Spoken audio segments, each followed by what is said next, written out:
You're about to hear a story that begins with a lie, unravels with regret, and ends in a confrontation no one expected. If you've ever wondered how dangerous a secret can be when it explodes at the wrong time, this will stay with you. I know what I did was unforgivable. I'm not here to justify it, but if you'd asked me 2 years ago if I'd ever betray my boyfriend, I would have laughed. Back then, life felt perfect. I had a good job, amazing friends, and most importantly, Daniel. He was kind, patient, thoughtful. Maybe too patient now that I think about it. He was the kind of man who'd run me a bath after a long day, then quietly give me space. Everything with him felt steady. And that was the problem.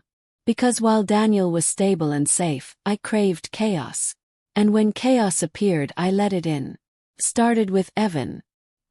He was a friend of a friend I met at my friend Maya's rooftop birthday party. He was Daniel's complete opposite. Reckless, sharp-edged, with a cocky grin that made you want to slap or kiss him. We only talked, I told myself. Too much laughing, too many drinks, one slow dance under the string lights. When his hand slipped to the small of my back and I didn't stop him, I knew I was playing with fire. I didn't sleep with him that night, but something in me shifted. We started messaging in secret. At first, I told myself it was harmless. Just flirtation to feel alive again. But Daniel noticed. He always noticed. "Are you okay?" he asked one night as we brushed our teeth. I stared at the mirror, nodded through toothpaste foam. "Yeah, just tired." I wasn't tired. I was torn. Things escalated faster than I could admit. One drink became 3. One night became a hotel room. I promised myself it was a one-time mistake. It wasn't. I met Evan twice more in the next month. Each time I came home to Daniel, I hated myself more. He'd be waiting with a blanket on the couch, my favorite show queued up, and I'd sit there pretending I hadn't betrayed the most loyal love I'd ever had. The worst part. Daniel was planning something. He was sweeter, more attentive than usual. One morning, I caught him whispering with my best friend Julia, hiding something behind his back.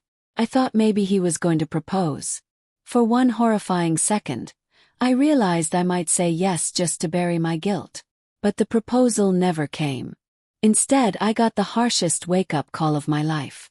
Daniel's brother Marcus was getting married and invited us to a family weekend at their lake house. I didn't want to go. Being around Daniel's family made me feel like a fraud. But Daniel begged, said it would mean everything to him, so I agreed.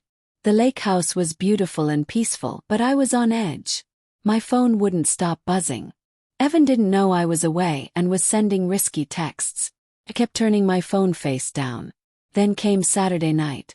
Everyone was gathered by the fire pit, drinking wine and laughing. Someone set up a projector to play old family photos and funny home videos. It was sweet until the screen went black. Then a new video started playing.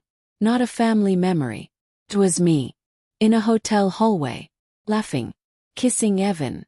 Then another clip. Me stepping into an elevator with him, my hand on his chest, the timestamp glaring in the corner.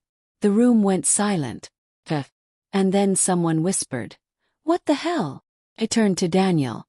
He wasn't watching the screen, he was watching me. His eyes were cold, shattered. His fists clenched so hard his knuckles were white. Marcus switched off the projector. Julia's hand covered her mouth. "I was going to propose to you tomorrow," Daniel said, voice shaking. "I thought you were pulling away because you were scared. I even planned for your parents to come Sunday night." He stepped back, his voice breaking. "And then Evan's girlfriend sent me that video." My stomach dropped. I didn't know he had a girlfriend," I muttered. It was the weakest, most useless thing I could say. Daniel shook his head. "Does it matter?" The rest of the night blurred. His parents left early. Marcus was furious, probably more about the scene than about me. Julia wouldn't look at me. Daniel didn't yell, didn't cry. He just walked away. And I haven't seen him since. He blocked me, changed his number. I sent letters, apologies that felt meaningless. I deserved his silence. Julia told me later that Daniel didn't go back to the city. He took a sabbatical from work and left to travel alone. I wish I could say I learned my lesson the moment that video played, but the truth is I'd been learning it all along. Every time I kissed Evan, I knew I was risking something precious. I just never thought I'd lose it in front of everyone. So yes, I cheated. And Daniel found out in the cruelest way imaginable. Not from snooping, not from a fight, but from a screen surrounded by everyone he loved. And the worst part, he still looked at me like he loved me, even as he walked away. This story isn't just about infidelity. It's about how betrayal can echo louder than words ever could. Sometimes the deepest pain doesn't come from the argument. It comes from the silence that follows.